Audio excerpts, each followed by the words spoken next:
Então, paramos daqui, né? Meu celular caiu. Então, como eu disse, tem que ser observado caso a caso, tá?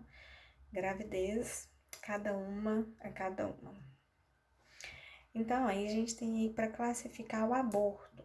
Ele pode ser precoce, até 13 semanas de gestação, tardio, entre 13 a 22 semanas, tá? O diagnóstico, então, pode ser clínico, você faz o toque, observa o tipo de sangramento, né? Você vai ver se o colo tá aberto, tá amolecido, o colo tá dilatado. Então, a partir daí, você pode ter esse diagnóstico clínico. E aí tem que ser feito também, ou através de um ultrassom, se for achar necessário, para estar confirmando mesmo esse aborto. Então, aí a gente tem a ameaça de aborto, que é um sangramento intermitente, discreto, acompanha por cólicas de pouca intensidade, esporádica, não há alterações cervicais, nem dilatação. A chance da gestação chegar a termo, 38, 39 semanas, são consideráveis, tá? Não tem, você tá tendo um sangramento, mas dentre a sua gravidez está normal, não precisa se preocupar, tá? Mas começou a sangrar, o que a gente indica? Procurar um médico, viu? Nunca vamos ficar com essa responsabilidade aí de, tá normal, não se preocupa, não. A gravidez a gente tem que observar sim. O abortamento completo, menos de 8 semanas, ele ocorre a eliminação total de todos os componentes da gravidez. Neste caso, também depois você nem tem cólicas mais, né? Teve a expulsão, pronto, você vai chegar ali no médico, pode ser que nem precisa fazer uma curetagem, nada, porque já foi eliminado tudo. Todos os pedaços. Um abortamento inevitável e incompleto. A gravidez não tem mais possibilidade de prosseguir. As manifestações e as eliminações são de coágulos, de líquidos pelas genitais. E aí pode também acontecer uma eliminação incompleta, que aí precisa estar fazendo uma curetagem, viu? Ela pode ser com a mil, que a gente vai estar vendo aqui também, a vácuo, tá? Esse abortamento, ele entra lá na mola datiforme, que é como também é feito a cureta, tá? Tem um abortamento infectado, que é um processo infeccioso que pode se restringir ao útero ou propagar-se para outros anexos uterinos. Então, pode ir disseminando ali, então tem uma infecção, uma sepse, né? A permanência no canal cervical entreaberto e a perda sanguínea favorece a penetração de agentes patogênicos na cavidade uterina, porque quando você tem uma gravidez, você dilata um pouquinho o seu colo. O útero, quando você faz aquele toque, você teve um aborto, ele fica um pouco dilatado. Então, essa parte dessa entreaberto que a gente fala, favorece, né, ver vírus, ver uma bactéria alojar e ter uma infecção, né? Ficar um abortamento infectado. Então, tem que ser feito o esvaziamento uterino. Temos que limpar isso aí, né? Para poder tá fazendo para não ter o risco de ficar com restos placentários e ter uma infecção. E aí pode ser feito com a mil, aspiração manual intrauterina, é indicado aí com 12 semanas. A curetagem, né, pode ser até com menos de 12 semanas. Menor que 12 semanas é feita a curetagem. E pode ter uma indução, que a gente usa misoprostol ou ocitocina, que aí vai ter uma dilatação do colo, né, para poder estar fazendo ou com a mil ou a curetagem. Isso é mais indicado quando é maior de 12 semanas. Aí, por ter risco da ruptura uterina, né? Então, aí tem que ser observado. Então, mais uma vez eu mostro para vocês. É caso a caso. Cada um tem uma visão. Um médico que você for vai te falar uma coisa, um outro pode ter uma outra visão. Então, assim, tem que ser observado caso a caso, gente. Não adianta, tá? A gente achar que um tá certo, outro tá errado, não. Não é nada disso. É porque cada colo, cada gravidez é de uma forma. Então, aí, ó, a gente tem essa parte que é com com a 1000, tá vendo? Mais uma vez, meu celular tá querendo cair, gente. Hoje tá difícil. Então, tem essa parte aí que é com a 1000.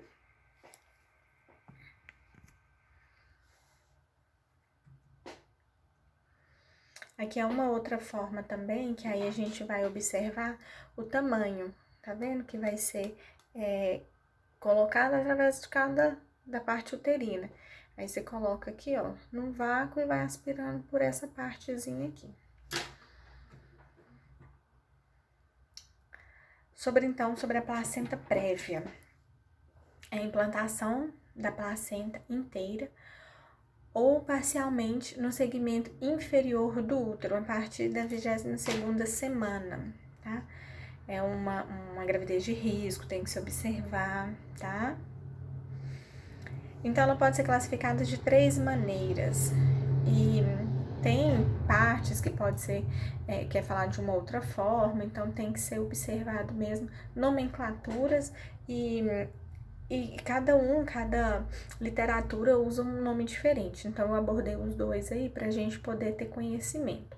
Então, pode ser uma placenta baixa, que está localizada próxima ao colo do útero sem atingi-lo, marginal, atinge o orifício interno do colo do útero sem recobri-lo, completa ou centro total, recobre totalmente o orifício interno do colo do útero. Então, esses 3 tipos, eles também são tratados como total, parcial ou marginal, tá? Então, assim, são vários os nomes que a gente pode estar usando. Eu trouxe aqui para vocês estarem vendo, para depois, se uma outra pessoa ou, né, um serviço que vocês forem trabalhar, usar um outro nome, vocês vão ficar perdidos. Ah, isso não existe, nunca ouvi falar disso, não. Tem outros nomes aí que também são utilizados. E aí, a gente tem, ó, placenta normal, né? Placenta prévia parcialmente, e aqui ela tá total, ela já recobre a parte do útero. E aí, o que é essa placenta prévia, né? O que causa? Uma cesárea anterior, a idade avançada. Então, gente, quem tá decidir ter filhos, tem mais novos, vocês estão vendo aí que tem, né, várias, a idade avançada são causas de vários prognósticos aí ruins, né?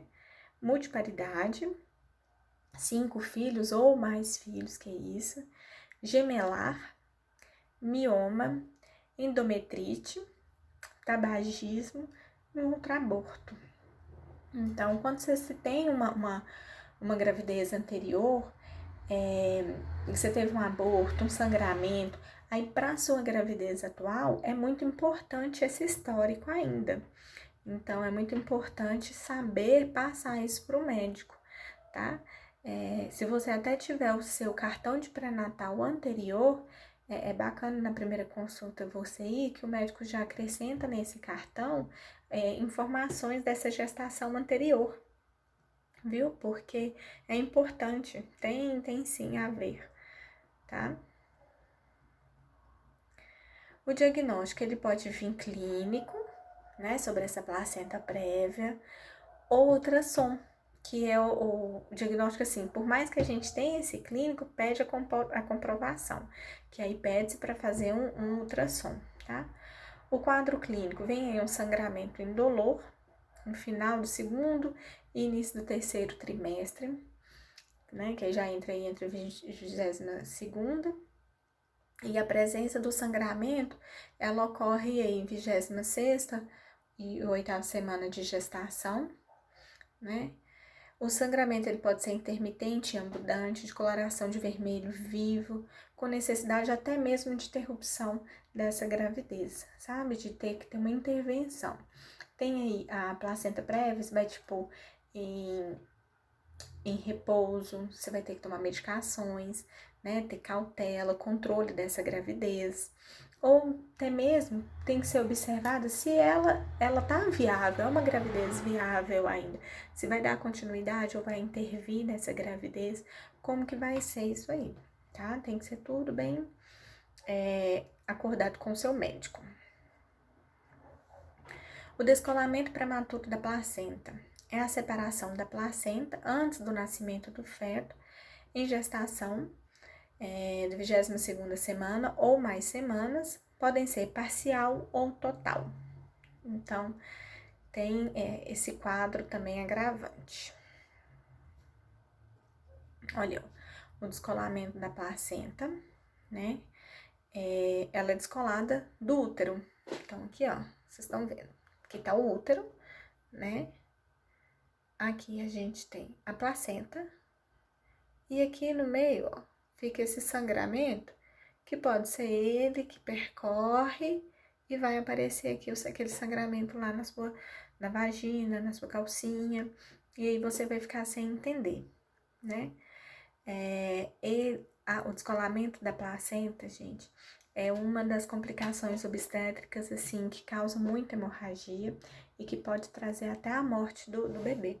Então, a gente, quando fala assim, urgência obstétrica, é porque para aquela hora tem que intervir, tem que fazer alguma coisa, é uma urgência mesmo, tá?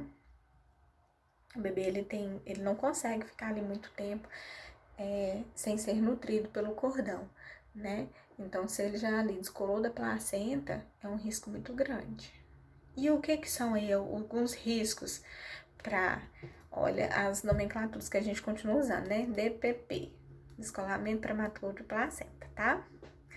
A hipertensão gestacional ou pré-existente, porque você pode adquirir a hipertensão durante a gravidez, né? Que aí nós vamos ver também que tem o risco da síndrome HELP, ou você já pode ser hipertensa anteriormente. Rotura prematura de membrana, uma cesariana prévia, cesariana anterior, tabagismo. Então, quem fuma e engravida, a gente deve aconselhar muito, né? Em grupos de orientações em PSF, deve ser muito orientado sobre o tabagismo, viu? Idade materna avançada, então aí a gente entra de novo nas maiores de 39 aí acima, 40. Uso de droga, álcool, cocaína, crack, né? Isso não é bom nem utilizar, ainda mais grávidas, né? Então, assim, a gente deve orientar. E no PSF faz muito campanhas, grupo, rodas de conversa. Então, essa é uma das coisas que a gente pode colocar sempre na nossa roda de conversa com as gestantes, viu? Uma distensão uterina, né? Algumas condições que podem causar. Traumas, você teve um acidente automobilístico, trauma abdominal direto, bateu a barriga sem querer, né? Então, assim, isso tudo pode causar um descolamento prematuro. E uma gestação anterior que você já teve um descolamento de placenta. Então, essa você tem que observar, você tem que ficar de olho, porque ela é uma gravidez mais preocupante. Se você já aconteceu em uma, você tem chance de ter de novo. Então, por isso que eu falo com vocês, passa para o médico tudo, né? Como já foi uma gravidez anterior, para a gente ficar com mais cautela nessa, para a gente ter mais preocupações, ficar mais dedo a dedo nessa gestação. Qual que é o tratamento, então, para esse descolamento prematuro da placenta? Depende do grau do descolamento, né, gente? Tem o grau 1, grau 2, grau 3. O que reflete no estado hemodinâmico materno e vitelino. Vitelino é o do feto, tá? Então, tem que observar para saber qual tipo de tratamento, qual intervenção vai ser, né? O grau 1 geralmente é sem repercussões maternas ou fetais. Grau 2, o parto vaginal é possível, mas tem que ser observado, né, como que tá a vitalidade fetal, se não há um comprometimento hemodinâmico materno. O grau 3 pode ter já o feto morto, que aí a gente vai fazer um parto vaginal, que é induzir aquele parto, né, para que o bebê, para que tenha expulsão do bebê, que a gente fala natimorto. E o grau 4, desculpa, eu coloquei aqui grau 3 novamente. Não, gente, mentira, é porque são os dois grau 3, mas pode ser o feto morto ou o feto vivo mesmo, que aí a gente vai fazer uma cesariana, tá? Geralmente o feto morto não é feito a cesárea, fazer a indução para parto vaginal. Igual a gente explicou na última aula de tipos de parto lá, né? Falando sobre o parto, a indução do parto. Então, se faz ou uma laparotomia, a esterectomia se o choque, infecção ou uma lesão de grande extensão, né, com algum prognóstico, ou então a mortalidade perinatal tá de 40% a 80%. Acho que eu vou mandar esses slides depois para vocês também, mas aí vocês vão conseguir observar melhor. Mas aqui, ó, a laparotomia tem esse tipo de incisão aberta, tá? Tem as incisões mostram aqui os pontos, tá vendo? Fica como se fosse a cesárea, né? Então, e tem essa maiorzinha que fica na parte mais abdominal. Quando é caso infeccioso, aí acho que dá pra visualizar melhor. Então, aí passamos, né, sobre o descolamento da placenta.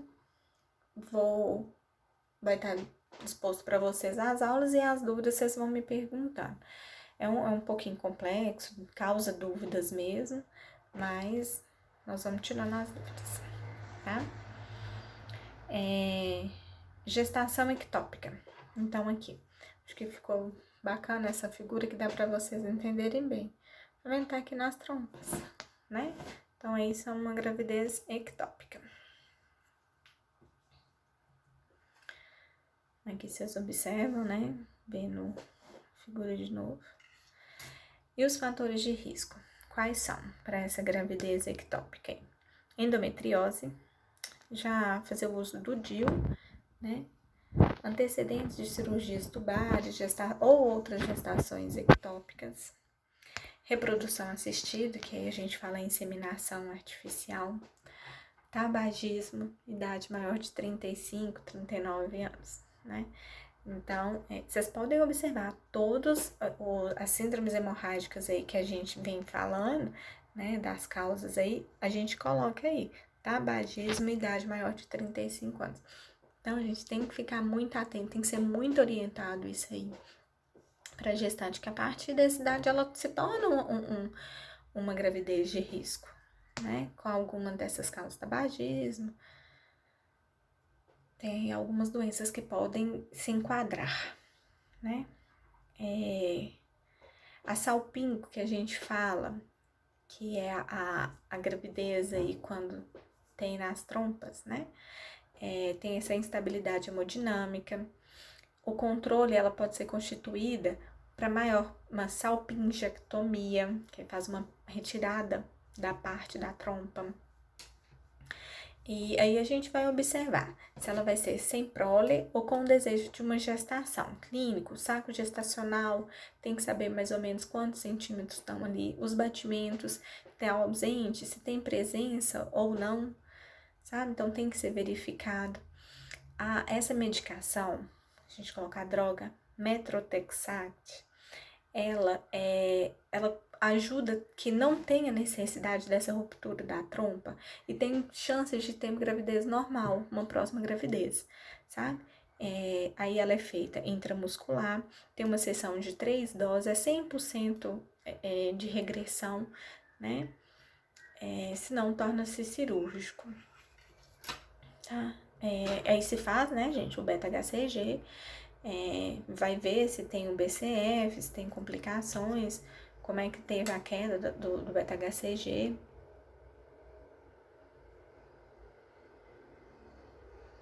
Então, peraí, vamos voltar lá. Então, aí, sobre a gestação ectópica. É porque ficou tópicos curtos, pequenos. Então, assim, eu acredito que deu para entender, porque uma parte mesmo é só para passar para vocês, né? Então, falamos dos fatores de risco, dos tratamentos, e agora nós vamos entrar na rotura uterina. Qual que é a causa aí? Ela pode ser uma traumática, problemas, né, durante aí o trabalho de parto, pode ser espontâneo, ter feito uma cesárea prévia. Então, eu achei bacana também essa figura, que dá para entender mesmo. Tem a ruptura mesmo do útero, né, da placenta aí, ó. Então, dá para observar direitinho. Quais são os fatores que desencadeiam aí, né? Então, como eu já disse, o trauma, durante ali aquele trabalho de parto, eu falo de novo sobre a manobra de Christeler, né? Isso aí pode causar uma rotura uterina, então não se deve fazer a manobra de Christeler, que é o quê? Empurrar a barriga. E algumas intervenções cirúrgicas que essa mulher já passou, pode ser uma das causas de ter uma ruptura uterina.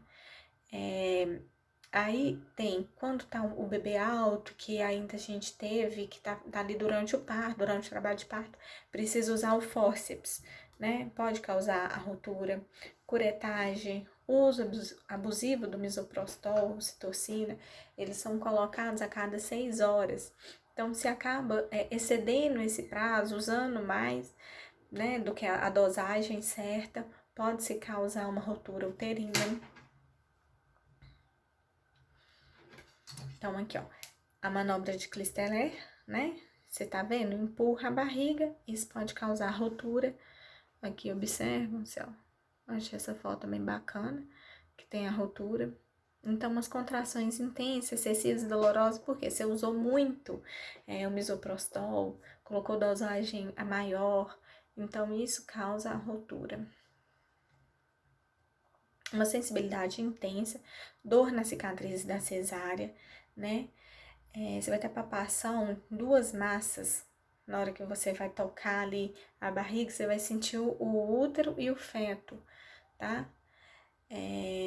Tem um prognóstico ruim, a gente fica super preocupada, né? Dentre aí fica o quê? Mortalidade fetal 30 a 85% e a mortalidade materna de 2 a 30%, tá? Então, assim, é um prognóstico que se preocupa.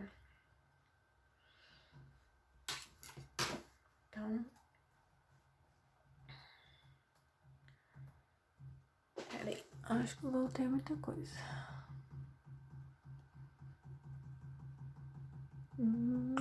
Que ruptura.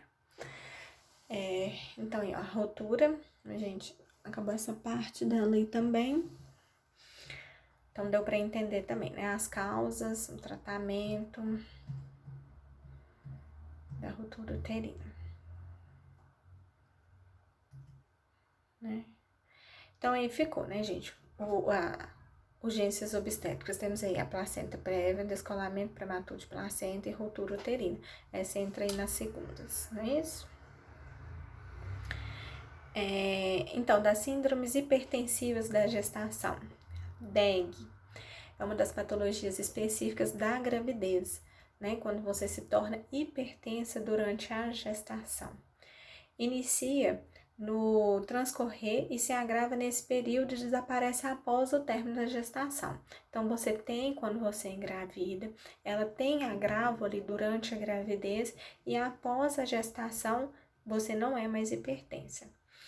É a maior causa da mortalidade materna grave e morte materna no Brasil, tá? A sua característica é o quê? Produz vários outros sintomas que podem comprometer o funcionamento de muitos outros do sistema da gestante. Então, você vai observar a pressão. A gestante ela tem que estar sentada com o braço no mesmo nível do coração, o manguito, tá? No mesmo nível para você ver, do tamanho apropriado. É importante a gente questionar sobre a ingestão de refeições, se ela usou bebidas alcoólicas, uso de café, né? Se ela veio andando, vamos ficar em repouso 30 minutinhos para poder ver se deu uma alteração ou não dessa pressão. Deve ser bem verificada, gente.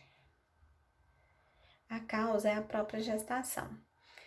Não se sabe ao certo quais são os fatores associados ao desenvolvimento, né, do aumento dessa pressão. Mas, como sempre, tem os fatores de risco, né? Que com certeza vão entrar aqueles outros que a gente estava falando. Idade maior de 39 anos, tabagismo, aí entra histórico familiar, extremos de idades da mãe, né? Que a gente volta a falar. Então, aí tem a forma leve, é a fase inicial da doença, na qual ainda não existem manifestações muito bem definidas. Os níveis pressóricos, o que é pressóricos? O aumento da pressão, apresenta ligeiro aumento e ocorre edemas persistentes, restritos aos membros inferiores. Então, a pessoa ficou com um membro muito inchado, bem edemaciado. Orientar a mãe, então, quanto à identificação precoce desses sinais de piora, que aumentam com a frequência nas consultas, né? Você vai, a cada vez que você vai consultando, a gente vai verificar a pressão, vai orientar novamente que conduta deve se tomar, né? Para não ter mais agravos aí sobre essa dengue. Uma forma moderada. Houve progressão da doença, manifestações nítidas, um aumento da pressão arterial associado com edemas de membros, podendo atingir a face, bem como a proteinúria e ganho de peso ponderal. Proteinúria, nós vamos olhar, por isso que quando tem algum aumento de pressão, deve-se fazer exames de urina para estar observando também como está, tá? A conduta adotada é o controle ambulatorial rigoroso, viu?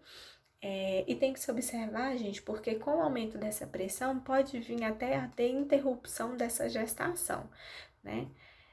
Geralmente leva-se até 38 semanas.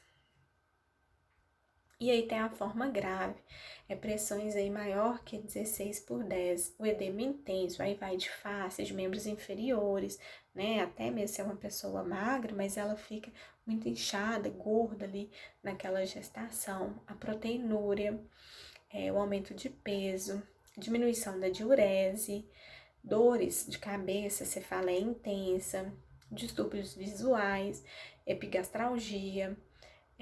Então, tem vezes que essa gestante tem que ser hospitalizada para tomar medicações antipertensivos, né? E ser hospitalizada até mesmo para interromper essa gestação já. Então, ela deve ser acompanhada severamente mesmo. Então, aqui, nas formas mais graves, deve ficar atenta para até fazer uso de anticonvulsivante, no intuito de prevenir crises convulsivas, né, que a DEG causa, principalmente na hora do parto. Pode ser necessário até medicamentos hipotensores, que são os antipertensivos, né? Então, aqui a gente fala, edema de face e dos membros inferiores. Então, a gente estava falando sobre a DEG, né? Agora a gente vai falar sobre a síndrome de HELP. Acontece quando a gestação não é interrompida ao se diagnosticar a forma grave, associada-se de hipertensão arteriais com sinais de hemólise, trombocitopenia e alterações de funções hepáticas. Então, a gente tem de colo vazio, com o coração cheio. 15 de outubro, dia de sensibilização de perda gestacional infantil. Eu acho que eu passei, mas não é isso não, tá, gente? Peraí. É porque ele tá voltando lá, é outra coisa. Ainda não acabou. Então, aqui, a síndrome de HELP. E qual que é a conduta dessa síndrome de HELP? A interrupção da gestação, quase sempre precedida por administração de plaquetas, porque vem a causa aí que a gente falou ali da trombocitopenia. Aqui, ó. Trombocitopenia, então a gente precisa de plaquetas, tá? Então tem que ter administração de plaquetas, corticoides, né? E tem que observar aí que quando tem essa síndrome de HELP e ainda não se completou a 34 semanas, que conduta vai ser? Interromper? 34 semanas é viável, né? Esse feto, como que ele tá, qual o tamanho, é PIG, é GIG. E ainda tem a eclâmpsia, que é a presença de convulsão tônico-clônica generalizada na mulher com quadro hipertensivo. Pode ocorrer na gestação, no parto e no puerpério. Puerpério de 48 a 72 horas pós-parto, né? Imediato ou pós-parto. Considerar o histórico prévio de epilepsia ou lesão cerebral. Uma eclâmpsia de repetição, viu?